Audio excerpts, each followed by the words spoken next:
शेर खान और चीता। एक बार की बात है, कनकपुर नामक एक गांव था। वहाँ गांव के किनारे एक जंगल बसा हुआ था जिसका नाम था कनक। उस जंगल में सभी तरह के जानवर रहते थे, लेकिन सारे जानवर डर के रहते थे। उन सभी को जंगल के राजा का डर था और जंगल का राजा था शेर खान। शेर खान बहुत ही घमंडी था। वह खुद को महान समझता था क्योंकि उसका मुकाबला करने वाला जंगल में और कोई नहीं था।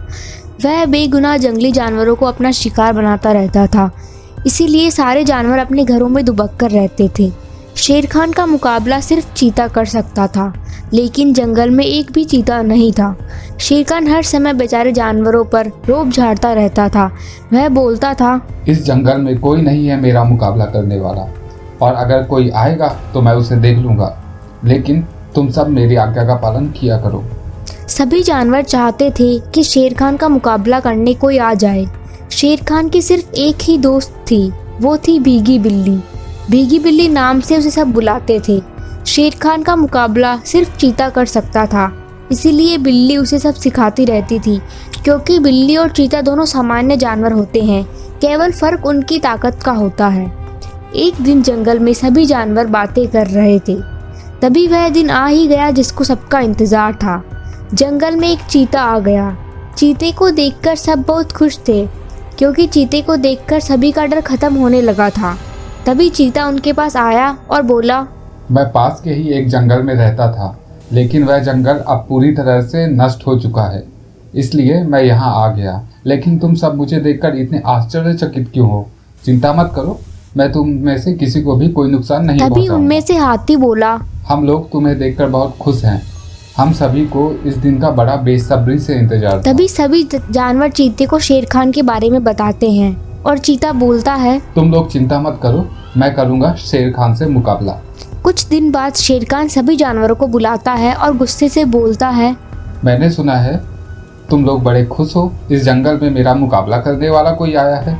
कौन है वो बेचारा जो मुझसे मुकाबला करके अपनी जान को खतरे में डालना चाहता है? शेर खान को इतने गुस्से में पहले कभी किसी ने नहीं देखा था, इसीलिए सब चुप थे। तभी वहाँ चीता आ जाता है और बोलता है शेर खान से, मैं हूँ वो जिससे तुम्हारा मुकाबला होगा। तुम खुद पर घमंड करते हो और आज तुम्हारा यह घमंड मैं उतार दूंगा और तुम इन जानवरों को कभी भी परेशान नहीं करोगे। यह सुनकर शेर खान को गुस्सा आ जाता है। वह चीते की तरफ गुस्से से देखता है और चीते के ऊपर कूद पड़ता है। उन दोनों में काफ़ी देर तक मुकाबला होता रहता है। सभी जानवर पीछे से ये देख रहे होते हैं। शेर के पंजे काफ़ी बड़े थे, तो इधर चीते के लंबे नाखून। कुछ देर बाद चीता दौड़कर एक पेड़ पर चढ़ जाता है। शेर भी उसके पीछे पीछे उस पेड़ पर चढ़ने की कोशिश करता है, लेकिन वह चढ़ नहीं पाता है। वह बार बार कोशिश करता है, लेकिन बार बार गिर जाता है और थोड़ी देर बाद वह थक जाता है और पेड़ के नीचे खड़ा हो जाता है। जैसे ही शेर पेड़ के नीचे खड़ा होता है, चीता शेर के ऊपर छलांग लगा देता है और शेर खान आखिरकार में हार जाता है।